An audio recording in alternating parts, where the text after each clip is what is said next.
Hey there, you're looking kind of cute. Don't forget to subscribe and check out all my other socials. Enjoy. As the sun came up, its light made the shadows in the academic plaza stretch longer. Footsteps echoed on the stone stairs, like the start of something new. In her hands was a legal paper that meant everything. It gave her permission to change her name, from Aries Marcus Carter to Allison Marie Carter. The paper felt heavier than any book, as if each word replaced years of hidden truth. She went to the faculty lounge and made sure her outfit looked perfect. She wore a charcoal tweed skirt, a fitted blazer, and a silk blouse underneath.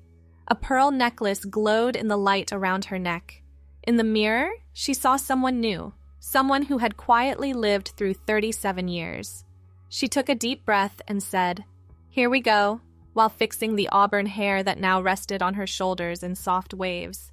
As she walked to Lecture Hall B, her heels made a new kind of sound. Each step felt like freedom. The clicking of her shoes on the floor stood out in a way her old shoes never had. Students walked past. Some looked twice. Others didn't look up from their phones. "Dr. Carter?" Allison turned to find Marcus Chen, a graduate student from her Medieval Europe seminar. His eyes widened slightly, but his smile remained warm. "Good morning, Marcus." Her voice came out steadier than expected. Congratulations. That takes courage." "Thank you." The words felt inadequate for the magnitude of the moment. Marcus shifted his backpack. "Will you still be teaching the Crusades course next semester?" "Absolutely. History doesn't change, just the historian." He nodded and headed off, leaving Allison to continue her journey to the lecture hall.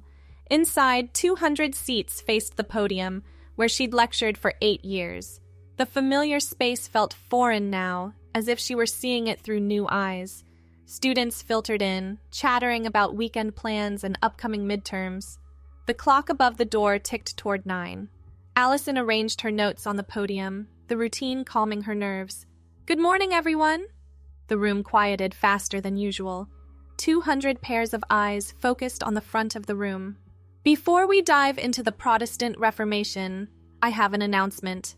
As some of you may notice, there have been some changes. I've legally changed my name to Allison, and I'll be using she, her pronouns from now on. Dr. Carter or Professor Carter still works perfectly fine. A hand shot up in the third row. Brittany Morrison, always eager to participate. "Yes, Brittany? Does this mean we need to redo our bibliographies, like for papers we've already submitted?" "No, previous work stands as is. Going forward, cite me as Allison Carter." Another hand. Tyler Jacobson, hockey player, back row. "Professor, this doesn't change the midterm date, right?" Soft laughter rippled through the hall. Allison smiled. "Nice try, Tyler. October 15th stands firm.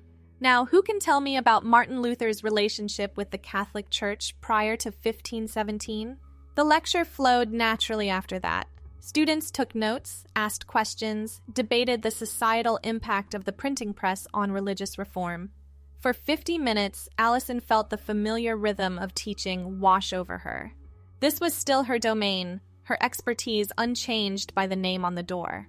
After class, a small group of students lingered near the podium. Rachel Kim approached first, clutching her notebook.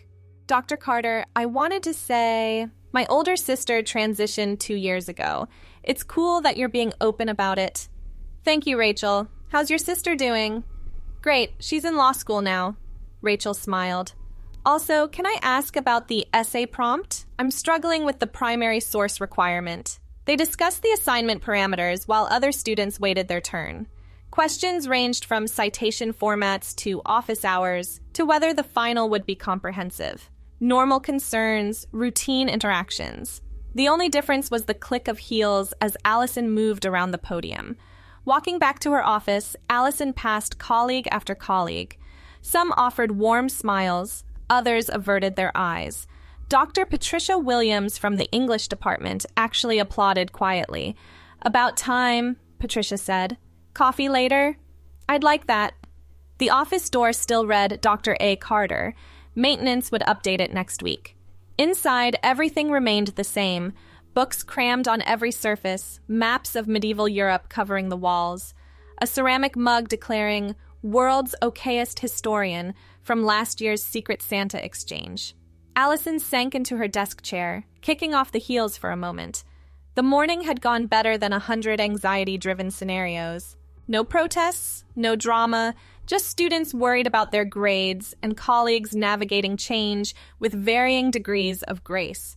A knock interrupted the moment of quiet. "Come in."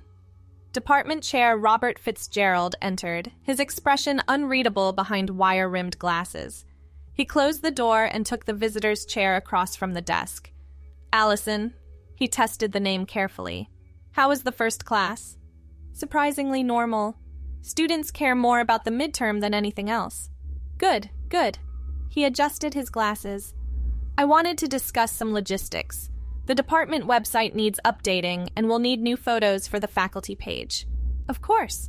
I've asked HR to expedite updating your email address and university ID. Should be done by end of week." He paused, seeming to choose his words. "I also wanted to say, personally, that I admire what you're doing. My nephew went through something similar. It wasn't easy." "I appreciate that, Robert." He stood to leave, then turned back. "Oh, and don't let this distract you from the tenure review committee work. Meeting's still Thursday at 2. Wouldn't dream of it."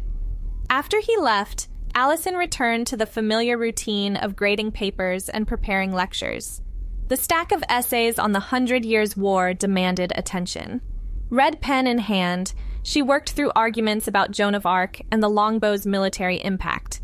Around noon, Patricia Williams appeared with 2 cups of coffee and a paper bag. "Thought you might forget to eat." She set a cup on the desk and pulled a sandwich from the bag. "Turkey and Swiss from the good deli." "You're a lifesaver." Allison hadn't realized how hungry she was until the smell of fresh bread hit. Patricia settled into the visitor's chair. "So, how's it feel? The first day of the rest of your life and all that?" "Terrifying, exhilarating, exhausting." Allison took a bite of sandwich. "Mostly just Tuesday with better clothes. The skirt suit works. Very professional academic chic." Patricia sipped her coffee. "I remember when I first started here, 20 years ago, only woman in the department, feeling like I had to prove myself every damn day. It's not quite the same thing. No, but that feeling of being watched, measured, judged for something beyond your control, that I understand." Patricia leaned forward. "My unsolicited advice, let them adjust on their timeline. Focus on being the same brilliant historian you've always been." "Easier said than done." "Most things are." Patricia finished her coffee. "Department meeting tomorrow. Want to walk over together?" "I'd appreciate that." After Patricia left, the afternoon stretched ahead. 2 more classes to teach, office hours to hold, a life to continue living. Allison slipped the heels back on and gathered materials for the next lecture. The intermediate seminar on Byzantine history held only 15 students, all history majors. They sat around a conference table in one of the older buildings, afternoon light streaming through tall windows. These students knew her better, had taken multiple classes. The atmosphere felt more intimate, more charged. "Afternoon, everyone. Before we discuss Justinian's legal codes, any questions about this morning's announcement?" Silence stretched for a moment. Then David Park raised his hand. "I've had you for 3 classes now. You're still the same person who made me fall in love with medieval history, right? Same expertise, same bad jokes about the Black Death, same unreasonable expectations for your final papers." That broke the tension. Students laughed, pulled out their notes, and dove into 6th century Constantinople. They debated the Corpus Juris Civilis with their usual enthusiasm, challenging each other's interpretations and drawing connections to modern legal systems. After seminar, office hours brought the usual parade of students. Some needed clarification on assignments, others wanted recommendation letters, a few just liked to discuss history beyond the curriculum. Jamie Flores, a senior, lingered after getting her letter request form signed. "Dr. Carter, can I ask something personal?" Allison set down her pen. "You can ask. I might not answer. When did you know, that you were... you?" The question hung in the air. Allison considered her words carefully. "I think I always knew something didn't fit. But knowing and accepting are different beasts. It took decades to stop running from the truth. Jamie nodded slowly. My cousin's going through something similar, 14 years old and already braver than most adults. Support helps, having people who see you for who you are. I'll remember that. Jamie gathered her papers. Thanks, Dr. Carter, for the letter and the honesty. The day wound down as shadows lengthened across campus. Allison packed up her leather satchel, checking that tomorrow's lecture notes were complete. The walk to the parking garage felt different than the morning journey, less nerve-wracking, more settled. Allison, wait up! Dr. Michael Torres from the philosophy department jogged to catch up, his tie flapping. Heard about your announcement. Wanted to say congratulations. Thanks, Michael. Listen, we're grabbing drinks at O'Malley's. Usual Tuesday crew. You should come. The invitation surprised her. The Tuesday drinking group had been a fixture for years, but Aries had always found excuses to skip. I don't know. Come on, Patricia's coming and James from sociology. Same old complaints about students and administration, just with better company. He grinned. Besides, I need someone who actually understands my Byzantine philosophy references. One drink. O'Malley's occupied a basement space 2 blocks from campus, all exposed brick and dim lighting. The Tuesday crew had claimed their usual corner booth. Patricia, James Morrison from sociology, Michael, and Dr. Elizabeth Chang from political science. They waved Allison over. Look who finally joined us, James said, sliding over to make room. Only took a complete life change.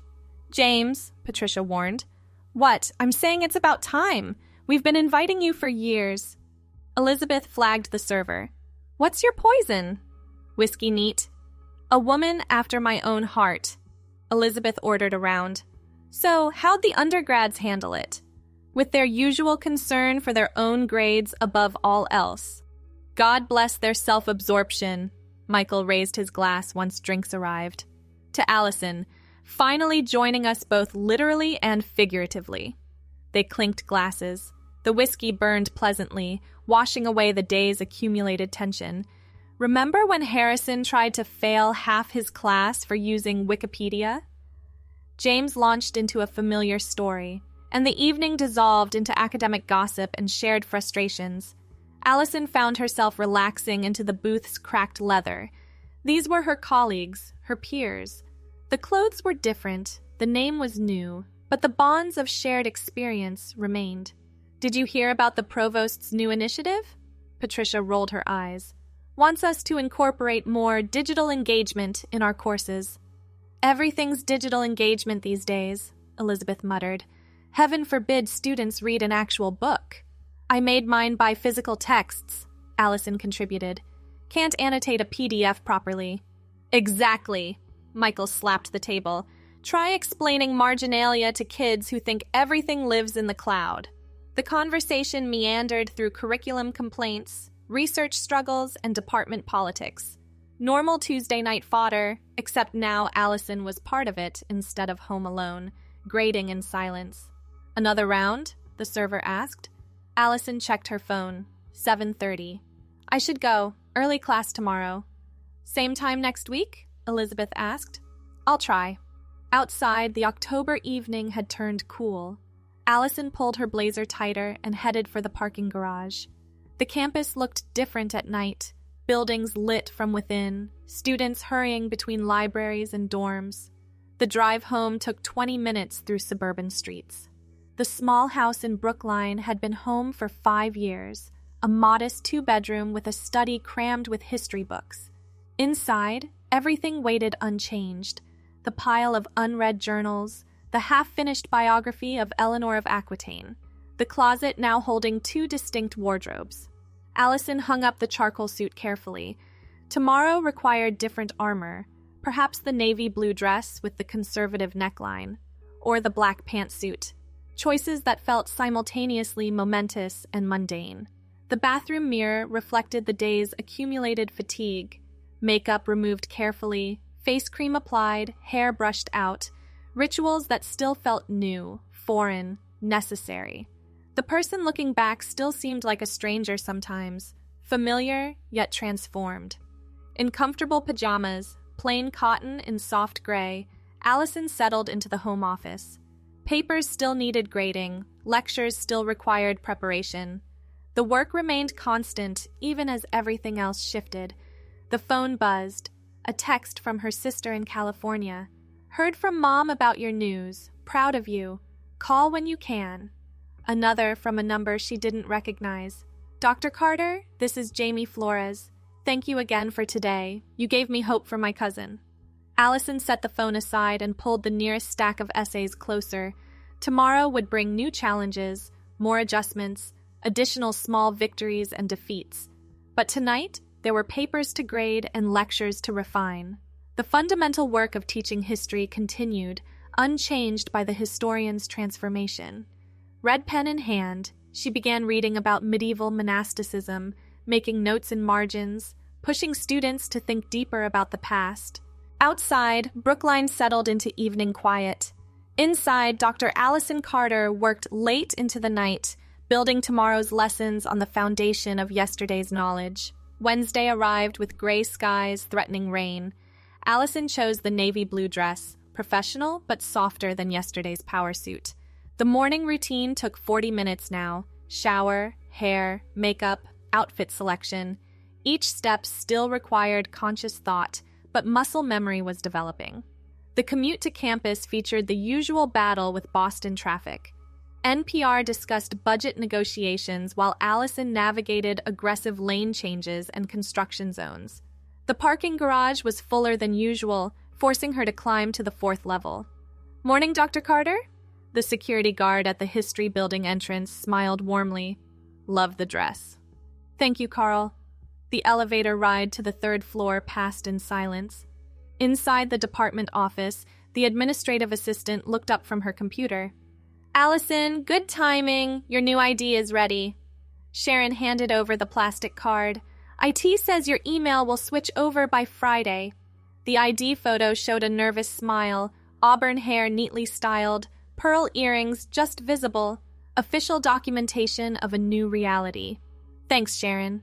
"Department meeting in an hour. Coffee's already brewing in the conference room." Allison's office welcomed her with its familiar chaos. She settled in to answer emails, the morning ritual of digital correspondence. Students with questions, conference organizers confirming panel appearances, the endless stream of academic communication. A knock interrupted. Dr. Harrison Whitfield stood in the doorway, all 70 years of him radiating disapproval. "May I come in?" "Of course." He settled heavily into the visitor's chair, age-spotted hands folded over his substantial belly. "I've been at this university for 43 years. His voice carried the weight of assumed authority. "Seen a lot of changes, not all of them good." Allison waited, maintaining neutral expression. "This thing you're doing, it's going to reflect on the department. My work speaks for itself, Harrison." "Does it? When parents see what kind of people we're putting in front of their children? The kind with PhDs and published research?"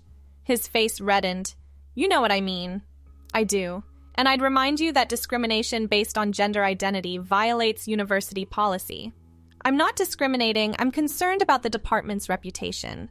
"Noted." Allison turned back to her computer. "Was there anything else?" Harrison stood slowly. "Just remember, tenure isn't guaranteed. The committee values stability." After he left, Allison's hands shook slightly. She'd known resistance would come, but facing it directly hit differently. The threat, veiled but clear, hung in the air like smoke. Patricia appeared minutes later. "Saw Harrison leaving, looking pleased with himself. He's concerned about the department's reputation." "Harrison's concerned about his own prehistoric worldview." Patricia perched on the desk edge. "Don't let him rattle you. He'll retire soon, and the rest of us aren't stuck in 1953. He mentioned tenure review. Of course he did. Harrison forgets he's one voice among 7, and your publication record crushes half the department. Patricia checked her watch. "Come on, meeting time. Let's show them professional women who get things done." The conference room held the usual suspects. 15 faculty members around a polished table, Robert at the head. Allison took her usual seat between Patricia and Michael Torres. Across the table, Harrison glowered over his coffee cup.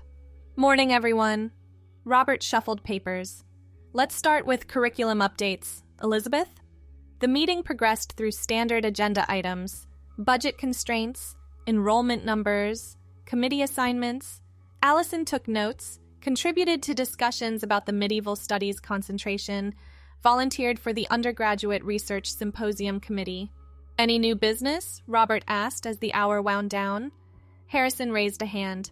"I'd like to discuss maintaining professional standards in the department." "Could you be more specific?" "Faculty presentation, how we appear to students and parents, the image we project." Patricia's hand clenched on her pen. Michael shifted uncomfortably. Around the table, faces reflected varying degrees of discomfort and anger. "Harrison," Robert's voice carried warning. "The university has clear policies on professional appearance. As long as faculty dress appropriately for an academic setting, which everyone here does, there's no issue to discuss." "But surely recent changes warrant conversation about, No," Robert cut him off. "They don't. Next item." The meeting concluded with tense efficiency. Faculty scattered quickly, eager to escape the uncomfortable atmosphere. Allison gathered her materials slowly, aware of Harrison's continued glare. In the hallway, younger faculty members offered quiet support. Dr. Jennifer Walsh from Ancient History squeezed Allison's shoulder. Dr. David Kim from Asian Studies gave a thumbs up. Small gestures, but meaningful. Back in her office, Allison tried to refocus on work. The confrontation with Harrison had shaken her more than expected. The reality of potential professional consequences felt suddenly tangible. The morning's first class, a survey course on medieval Europe, held 150 students. Walking into the lecture hall, Allison noticed the energy felt different. Whispers died down faster, attention focused more intently. Today we're examining the role of women in medieval society, specifically how legal systems simultaneously restricted and, in specific contexts, empowered female autonomy. She launched into the lecture, projecting images of legal documents, discussing property rights and marriage contracts. Students took notes dutifully, some clearly engaged, others just trying to capture enough for the exam. Halfway through, a hand rose in the middle section. Brad Stevens, known for disruption disguised as intellectual debate. "Professor, don't you think you're projecting modern values onto historical subjects?" "In what way, Brad?" "All this focus on female empowerment. Seems like you're reading contemporary politics into medieval documents." Allison considered the challenge carefully. Historical analysis always reflects the historian's perspective to some degree. However, these legal documents explicitly outline women's property rights. That's not projection, it's documented fact. But the emphasis reflects gaps in traditional scholarship. For decades, historians overlooked these documents because they didn't fit conventional narratives. Correcting that oversight isn't political, it's good scholarship. Another student, Maria Gonzalez, raised her hand. "Professor Carter, how do we balance contemporary awareness with historical context?" "Excellent question. We acknowledge our modern perspective while striving to understand historical actors within their own context. It's not about judging the past by today's standards, but about seeing the full picture, including previously marginalized voices." The discussion continued productively, students engaging with the complexity of historical interpretation. Brad sullenly took notes, his disruption deflected. When class ended, several students lingered with follow-up questions. "Dr. Carter?" A young woman approached hesitantly. "I'm Emma Bardsley from your morning section. I wanted to thank you for being visible. My girlfriend and I..." "It matters, seeing professionals like us succeed." "Focus on your own success, Emma. That matters more than anything." The girl smiled and hurried off. Allison packed up slowly, processing the morning's emotional roller coaster. Harrison's hostility, colleagues' support, students' reactions, all of it swirled together into exhausting complexity. Lunch was grabbed hastily from the faculty lounge, a sad desk salad eaten while reviewing afternoon lecture notes. Patricia stopped by with gossip. Harrison's sulking in his office. Apparently, Robert gave him a formal warning about creating a hostile work environment. I didn't file a complaint. Didn't have to. Half the department was ready to riot after that meeting stunt. Patricia stole a cherry tomato. You've got more support than you realize. The afternoon brought office hours and the advanced seminar on Crusades historiography. These 12 graduate students knew the material deeply, challenging interpretations and methodologies. The discussion ranged from Edward Said's influence on medieval studies to recent archaeological evidence from Jerusalem. Consider how 19th century nationalism shaped Crusades narratives, Allison prompted. What modern parallels do you see? The conversation took fascinating turns, students connecting Victorian imperialism to contemporary scholarship. These moments, when minds engaged fully with complex ideas, reminded Allison why she chose academia. After seminar, she found Dr. Kim waiting outside her office. David, what can I do for you? Actually, I wanted to do something for you. He handed her a card. My therapist. She specializes in gender identity issues. Helped my daughter through her transition. I have someone, but thank you. Keep it anyway. Never hurts to have options. He paused. Also, some of us are organizing. If Harrison tries anything at tenure review, he'll face unified opposition. I appreciate that, but I'd rather earn tenure on my merits. You already have? This is about ensuring fair evaluation. David smiled. We protect our own. As evening approached, exhaustion weighed heavily. The emotional labor of constant visibility, of representing something beyond herself, drained reserves already depleted by ordinary teaching demands. The drive home passed in blur.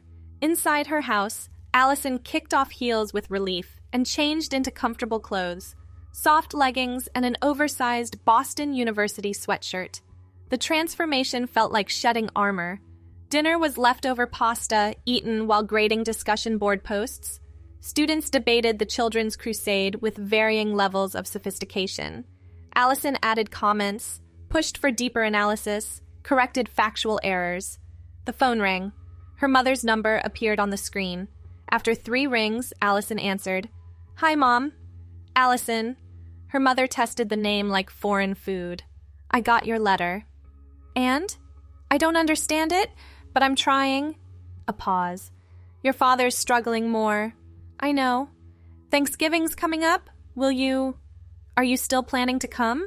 If I'm still welcome. You're my child. That doesn't change. Her mother's voice cracked slightly. They'll maybe warn me what to expect. Clothing-wise. Nothing scandalous, Mom. Just me in a dress instead of a suit. Right, okay. Deep breath audible through the phone. How's work? They talked for 20 minutes about safe topics, research progress, student antics, Boston weather. The conversation felt like navigating a minefield, but it was connection. Progress, however incremental. After hanging up, Allison returned to grading. Outside, rain finally arrived, pattering against windows. The house felt too quiet, too empty. She considered texting someone, Patricia maybe, or Michael, but couldn't summon the energy for more human interaction. Instead, she worked. Papers graded, lectures refined, research notes organized. The familiar rhythm of academic life provided structure when everything else felt chaotic. Near midnight, exhaustion finally won. Allison saved her work, shut down the computer, performed nighttime routines that still felt like learning a new language. In bed, she stared at the ceiling, processing the day. Harrison's threat lingered, but so did colleagues' support. Students' reactions ranged from acceptance to challenge, but engagement continued. Her mother tried, however imperfectly. Tomorrow would bring new tests. The department's monthly research colloquium, where she'd present recent findings on medieval women's economic networks. Standing before colleagues as Allison, sharing scholarship developed as Aries. Another bridge to cross. But tonight, rain drummed peacefully on the roof. Tonight, she'd survived another day of living truthfully. Tonight, that was enough. Thursday morning dawned crisp and clear. Allison selected the black pantsuit, professional armor for presenting research. The routine of preparation moved more smoothly now, each step flowing into the next. Campus buzzed with mid-semester energy. Students hurried between classes. Faculty looked harried, everyone counting days until fall break. Allison stopped for coffee at the campus cafe, where the barista, a young man with purple hair, grinned. "Dr. Carter! Loved yesterday's lecture on medieval women. Changed how I think about the period." "That's the goal, Marcus. Historical complexity, not simplicity." "Well, it's working." He handed over her latte. "Good luck with whatever's making you wear the power suit." In her office, final preparations for the colloquium consumed the morning. Slides checked, handouts printed, arguments refined. This research had occupied 2 years, tracing economic networks through dowry records, wills, and guild documents. Presenting it as Allison felt momentous. Patricia stopped by with encouragement and a blueberry muffin. Nervous? Terrified. Allison adjusted her slides one more time. "This is my first major presentation since becoming yourself. I get it." Patricia broke the muffin in half, sharing, "Remember, the work is stellar. Everything else is just noise." At 2 o'clock, the department gathered in the main conference room.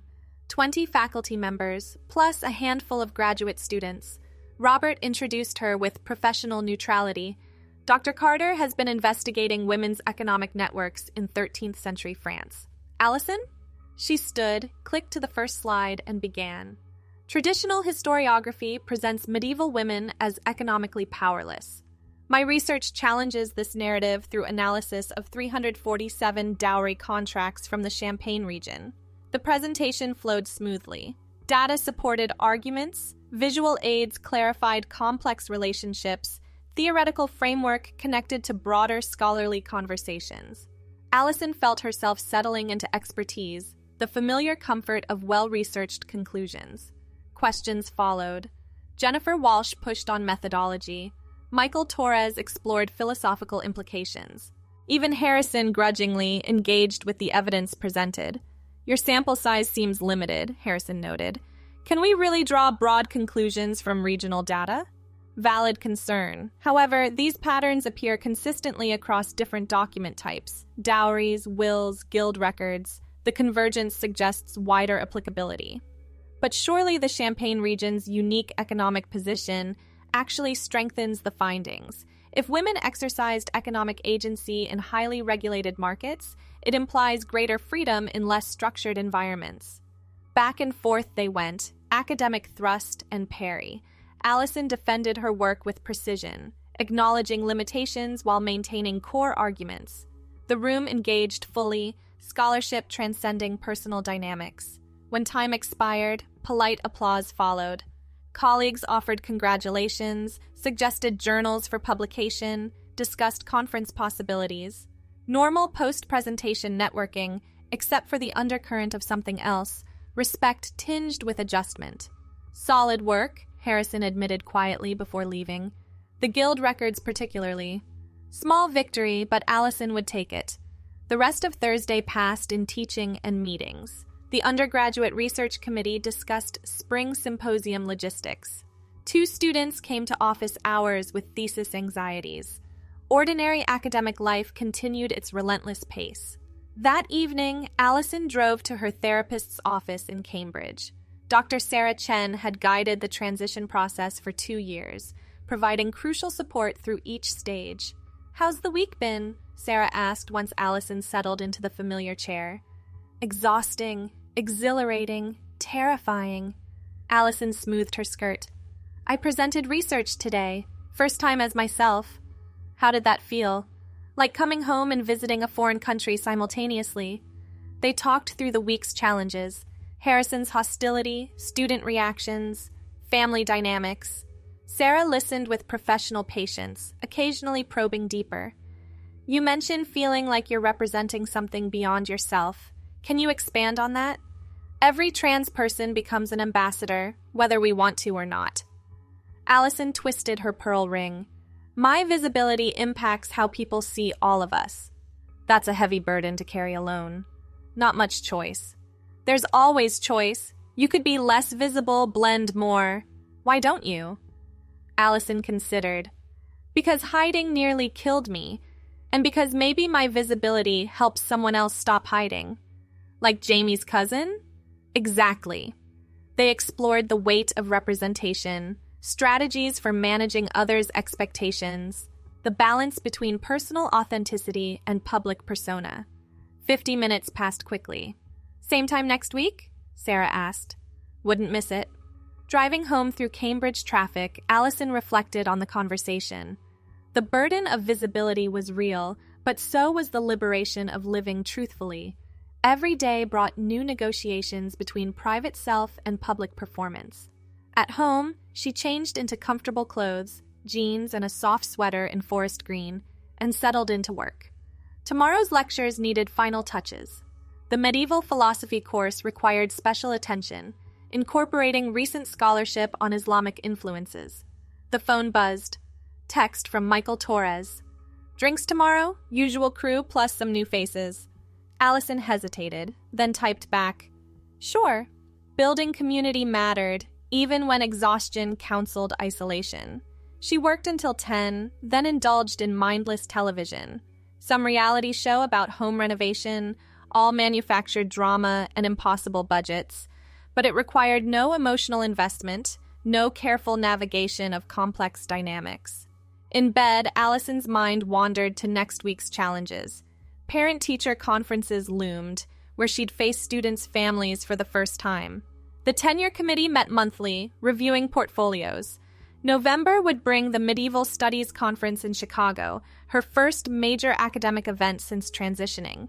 Each future hurdle seemed mountainous from this angle. But then, Wednesday had seemed impossible from Monday's perspective, and here she was on Thursday night, still standing.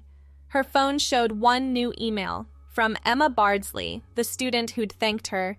Dr. Carter, I just wanted to say your lecture today on medieval women finding agency within constraints really resonated. Thank you for showing us how to look for hidden histories.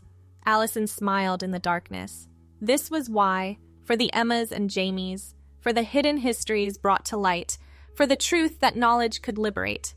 Tomorrow would bring new challenges, but also new opportunities to teach, to model, to prove that authenticity and excellence weren't mutually exclusive. Friday arrived with unexpected warmth, October pretending to be September. Allison chose the polka dot blue swing dress she'd worn privately for years, finally brave enough for public presentation. The vintage style felt like armor of a different sort, not protective, but declarative. Love the dress, Sharon exclaimed when Allison entered the department office. Very Jackie Kennedy. Thanks. Any messages? Dr. Walsh wants to discuss a joint grant proposal, and facilities finally scheduled your nameplate update for Monday. Small administrative victories accumulated like snowflakes, each insignificant alone, but collectively reshaping the landscape. The morning's Victorian England course examined gender performance in 19th century literature. The irony wasn't lost on Allison as she discussed constructed identities and social expectations through Dickens and Eliot. Consider how clothing signifies class and gender in Great Expectations, she prompted. What happens when characters dress above or below their station? Discussion flourished. Students connected Victorian anxieties about social mobility to contemporary concerns. One particularly insightful comment about Miss Havisham's wedding dress as frozen identity earned enthusiastic praise. After class, Brad Stevens lingered. The same student who'd challenged her Wednesday approached with obvious discomfort. Dr. Carter, I wanted to apologize for Wednesday. I was being a jerk. Apology accepted, Brad. What prompted the change? He shuffled his feet. I talked to my girlfriend. She pointed out I was doing exactly what I accused you of, projecting my own politics onto the situation. Growth requires recognizing our biases. Good for you. Also, he added quietly, my younger brother came out as trans last month. As the conversation flowed, Allison realized the power of these moments, how a simple lunch and collaboration could forge lasting connections and contribute to knowledge. She felt grateful for the opportunity to work with Jennifer, a scholar she admired, and for the chance to expand her research to a broader context. This meeting marked a significant step in her academic journey, a point of growth and transformation. Thanks for watching. Don't forget to check out my other socials if you want more content, early access, behind the scenes, and more. All links down below.